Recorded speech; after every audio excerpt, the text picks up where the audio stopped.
Car talks, baby. Let's see how well this works. I have a $1,000 camera set up just sitting on a tripod in my car right now because I have something on my mind.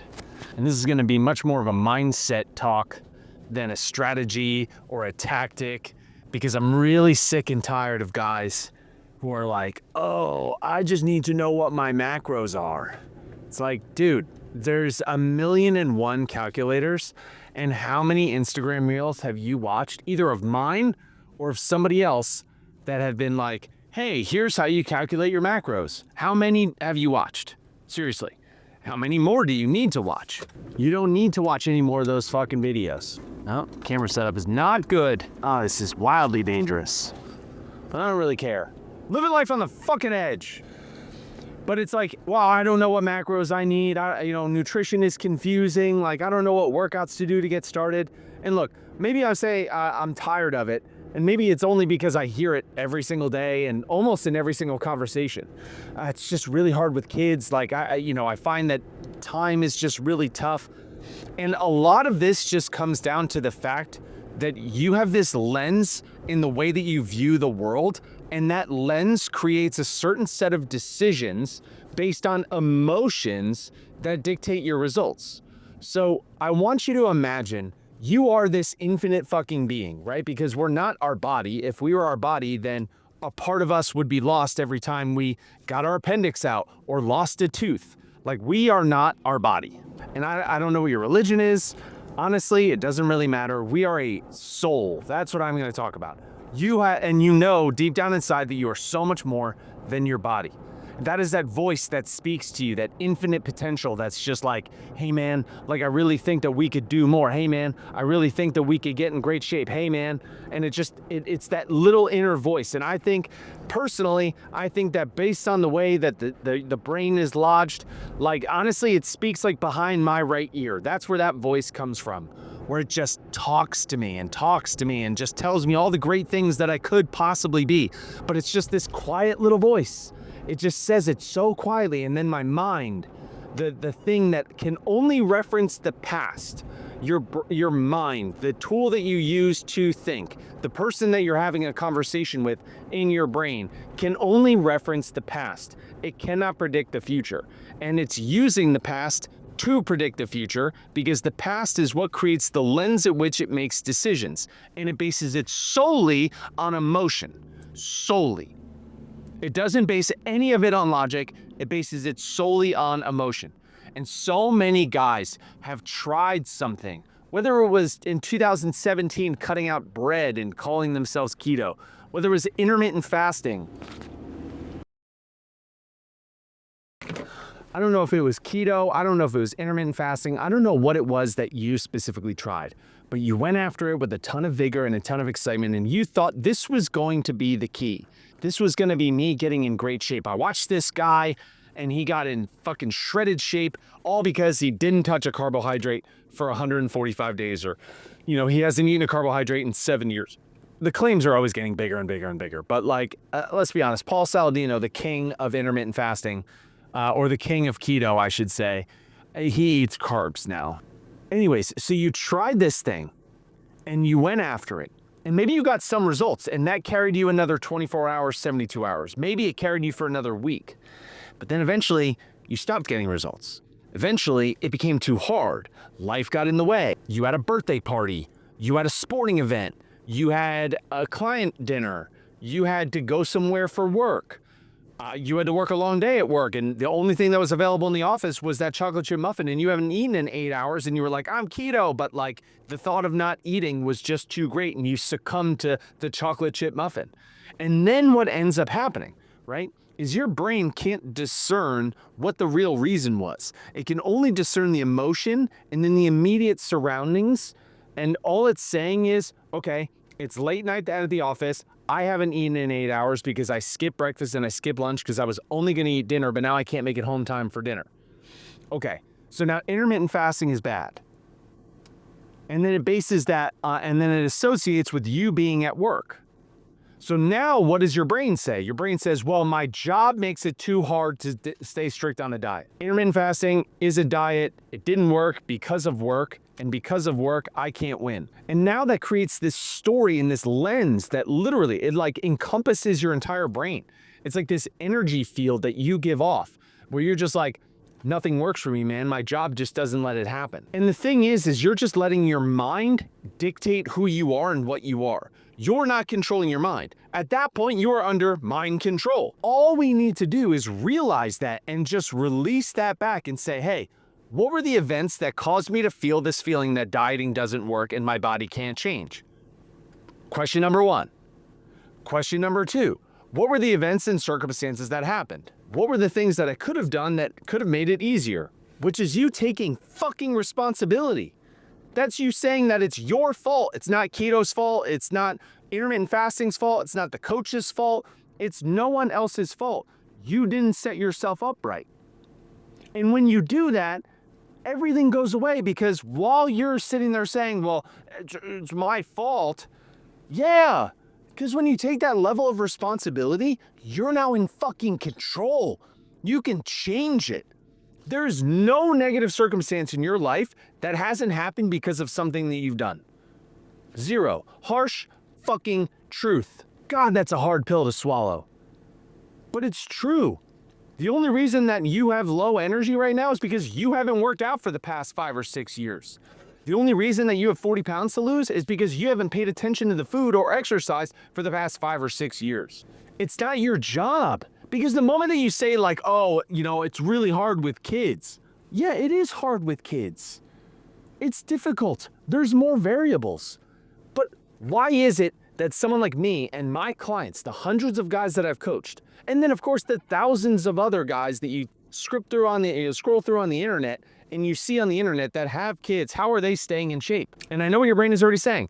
Well, Brian, you can stay in shape because, you run a fitness business. Like, this is your life. You've dedicated your life to it. The fuck I have. I'm inside my work, my office that I pay for until 5 o'clock. Then I go home, I make dinner, then I got to get the kids to bed. By the time my day ends, it's 8:45.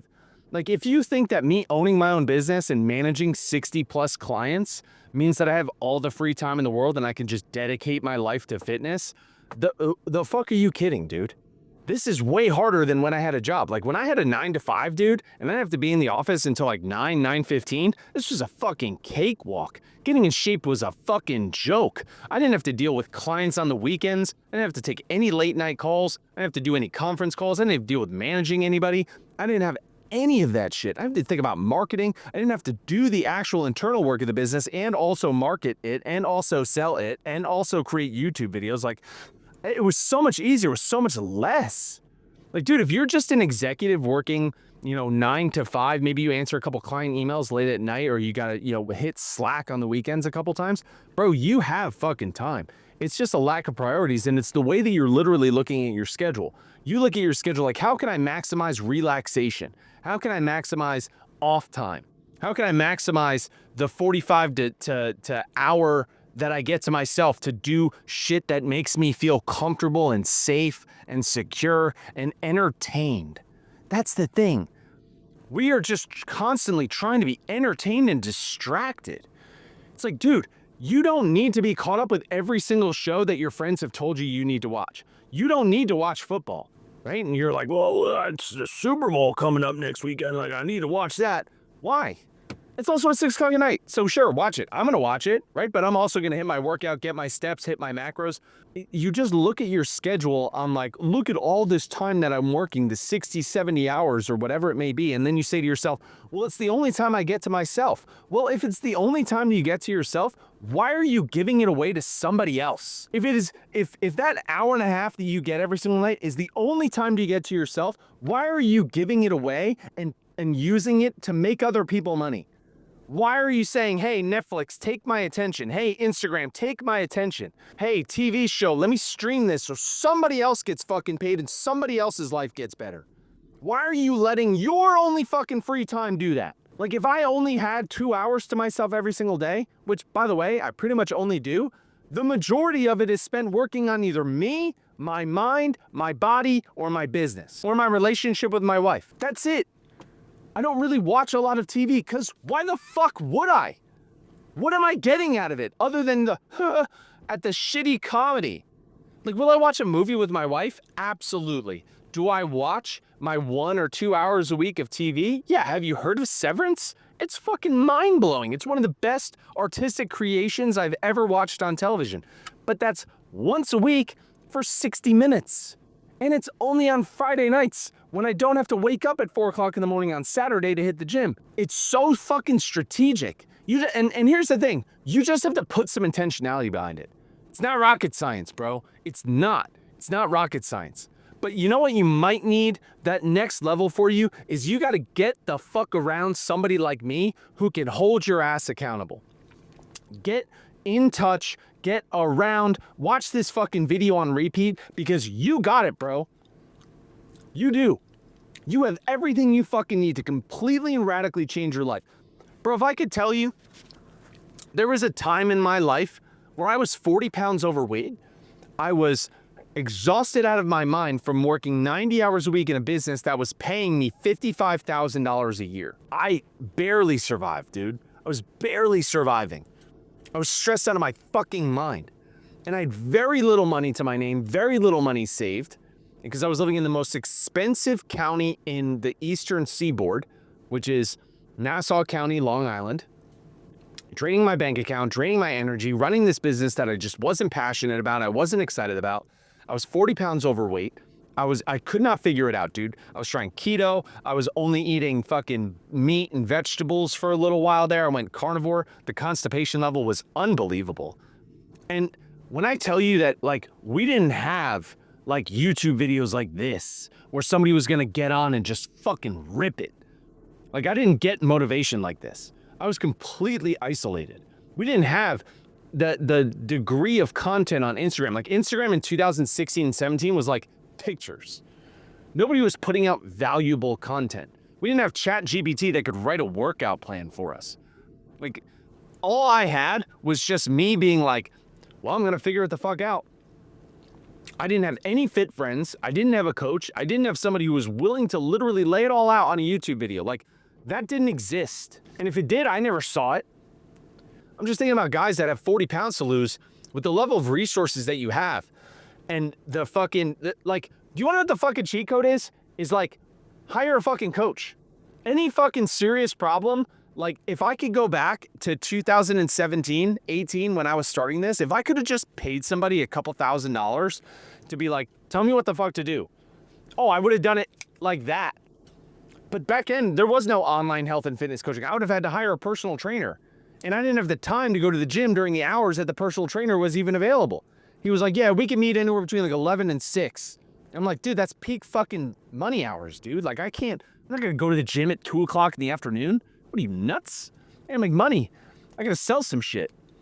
And so for me, it was just like, okay, I physically couldn't hire a personal trainer. A, money, because they were like $100, $150 an hour.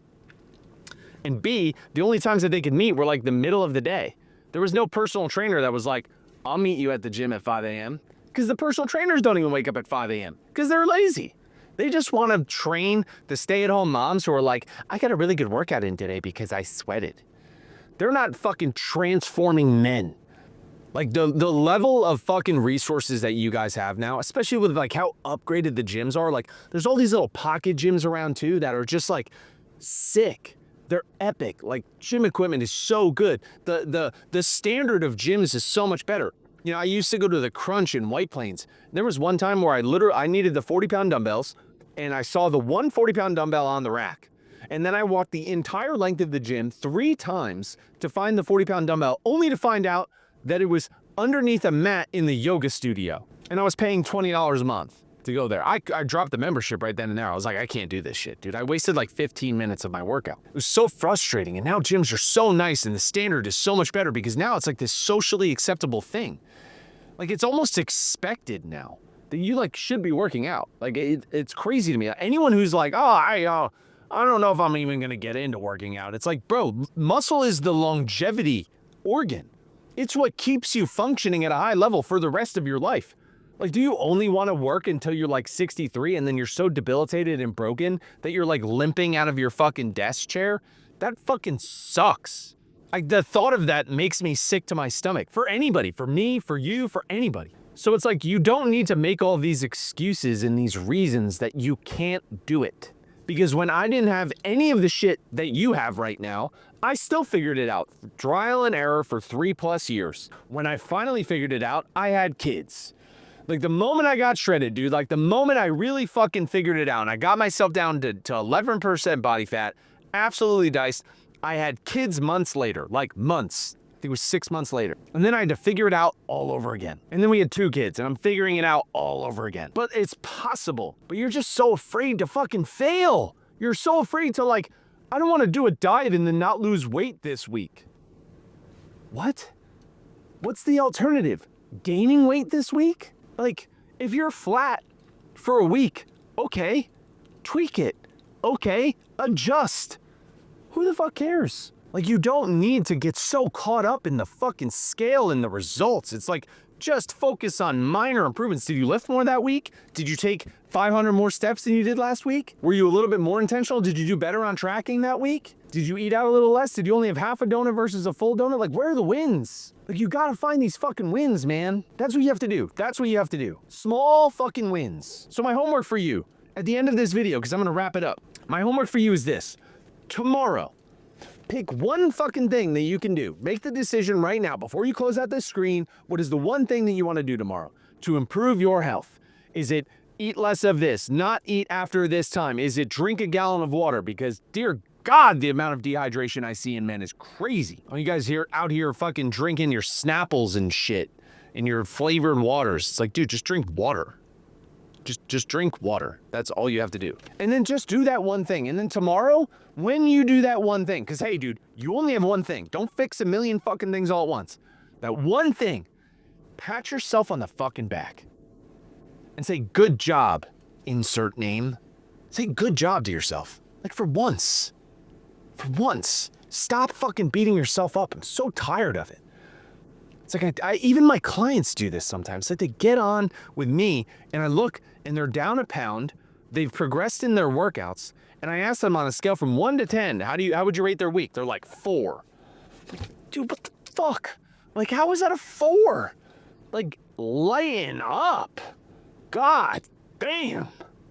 I know I'm intense on these videos, but it's like I'm angry for you to be happy. I'm angry for you because I know how much you're holding yourself back.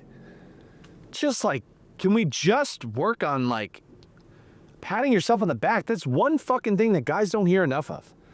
Is like, you're good. You're okay. You can do better. You can definitely do better. But like any increment of improvement, whether it's 0.25% or 4% or 400%, any increment of improvement is improvement and it deserves to be celebrated. For too long, I was that guy that was like, oh man, you know, we sold X amount of Z more this month, but I didn't hit my goal. Oh, I lost half a pound, but I didn't lose 2 pounds. It's like, and I fucking vomited all over myself with this toxicity, and that's how you create these guilt and shame cycles, which I'm happy to go through in another video. If you want to see that in another video, let me know. Because I literally spend the entire day talking to guys, and all I hear is the issues, the excuses, and then I hear them just fucking beat themselves up, and I'm just exhausted by it. Just find one thing and just go win. Just go win. And then win with that one thing. And then when you actually do that thing, just pat yourself on the fucking back and say, good fucking job, Bill. I'm really fucking proud of you, Bill. And then do it again tomorrow. You don't need to change your whole life in 24 hours. But your life can start to change in 24 hours. You're not going to 360 degree, or actually you don't want a 360 degree, that's putting you in the same direction. You can't 180 your life in one day, right? But you can be 1% better in one day. You can be 0.25% better in one day. You can do a lot in one day, but it's not going to 180 your life. But that's another rant for another time.